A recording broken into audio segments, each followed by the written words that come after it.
Philanthropy traditionally is known as giving away for a good cause to help other people. So if I make money, I give a part of my money to do something for my neighbors, for my community, for my nation, for my society, and so on. That's philanthropy. Business is where I want to make money. Philanthropy is giving away. Business is bringing it to me. So there is a two different kind of thing.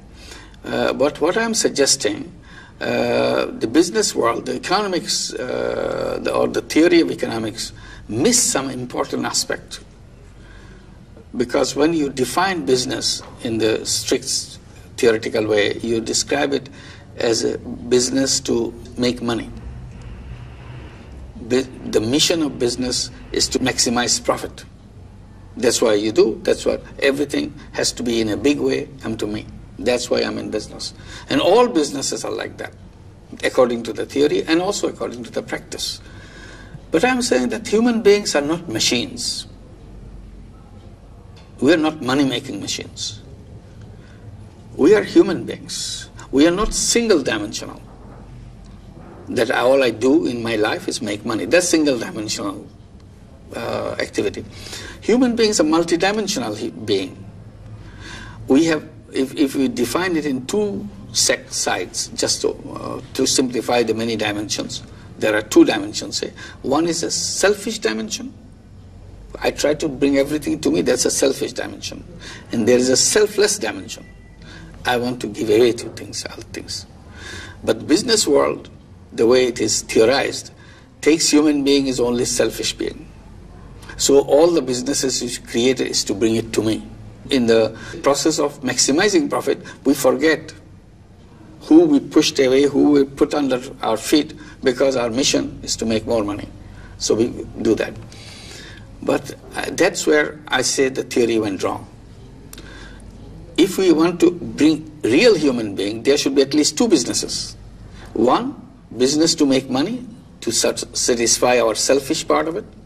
And there should be another part, another business, to express our selfless part. I'm calling it social business. So the second business is to make an impact in the world, make a difference in the life of the people. So that's a social business. It's a non-loss, non-dividend company. I do that. I get into that business not for making any personal benefit out of it. I want to make a difference in people's life. I want to solve the problems that I see around me. That's why I did the social business. So there could be two businesses, profit-making business and social business at the same time.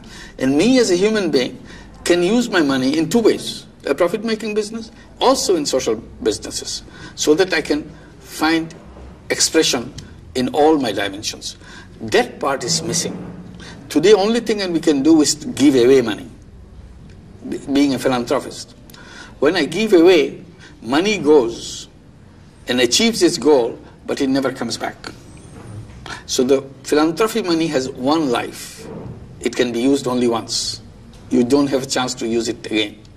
But if I can use this money to achieve the same goal in a social business way, I design a business to exactly same objective, that this social business money will recycle. Because it's a business, it never disappears.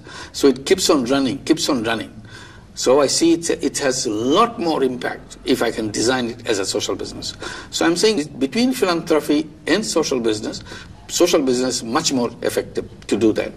Between profit-making business and social business, profit-making money can make me rich, social business can make a difference in the world. So it has choice that I have to make.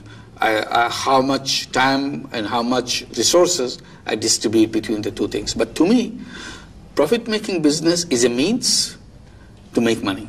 And I take the money and do the social business, that is the end. So there's a means and there's an end. Today there is no means and end. The same thing is the means, same thing is the end. Making money is the means, making money is the end. It doesn't make sense. Why should I all my life make money, make money, make money? To do what? To achieve what? So if I'm in this world for the only short period, that's what we are, very short period we live in this world. If I keep on making money and then at the end I take leave of this world, Nobody will remember me because I have not done anything for anybody. So why should anybody bother to remember? So if I want to be remembered, if I want to leave a signature on this planet that I was here for this period, I must do something so that people say, hey, he left, but he did this for us. So that's where the social business comes in. Then I use this money, whatever money I have, to do social business. May small social business, may big social businesses, and so on.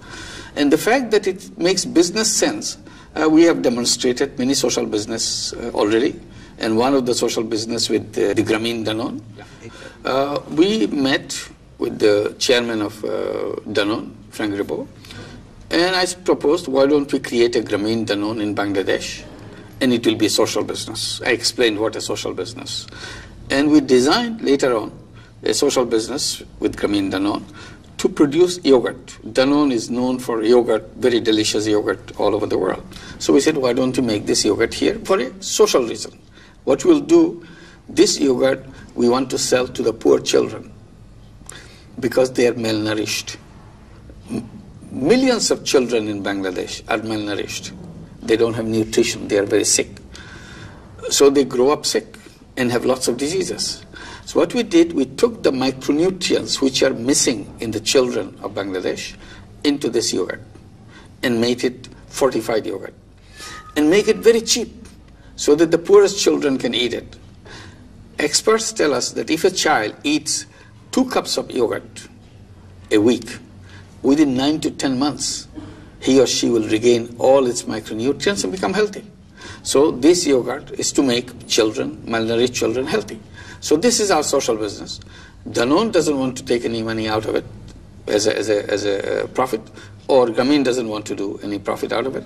It is a social business. All we can do, we can take back our investment money.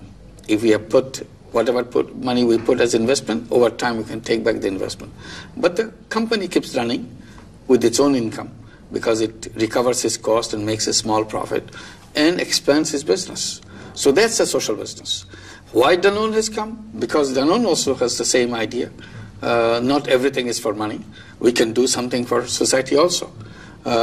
Some people say, Danone is using you for their publicity. They are getting a big mileage out of it. I said, I didn't realize that. I thought we are using Danone to make big publicity for social business. Now, because Danone is involved in it, so everybody knows there is something called social business. Everybody is intrigued. So I said, that's what we thought. If we have Danone with us, then it will be a big news all around the world, and everybody, all other companies say, maybe we should do something like that. So more and more people will go into social business. And at the end, what I tell them, I said, look, I'm here to be used. Please use me for social business so that we can create more and more social business. And then people say, this is a good idea. Young people will say, when I grow up, I will be in a social business. I want to join a social business. I want to be the chief executive of a social business. I have a brilliant idea. Because now we have created instances. And some other young people in the university will say, let's design a social business in our classroom, so that when we get out of the classroom, we'll actually implement this. So more and more ideas will come. Now Veolia, another French company, they came, they said, we want to do a social business. So we are already created a social business company, Grameen Veolia Water Company, to bring drinking water in the villages of Bangladesh. Bangladesh's water in the villages are arsenic contaminated, poison. So people cannot drink it. And when they drink it, because they're drinking it, because they have no other source of water, so they are drinking poison. And their children are drinking poison. What we did, we create a small water treatment plant to serve 50,000 villages and make it very cheap. It's a Veolia quality water for the villages, all this 50,000. And we made it cheap. It's 1 penny per 10 liters. So this is, everybody can afford. So this is a social business because we don't want to make any profit out of it or bring profit to us. Company will make profit, but profit will not come to us. Profit will stay with the company because we want to reach out to more and more of the villages because there are millions and millions of people who have the same problem. Once this thing works, then we can have number 2 plant, number 3 plant, because it's now earning its own money. You start an engine runs by itself. That's a fantastic idea.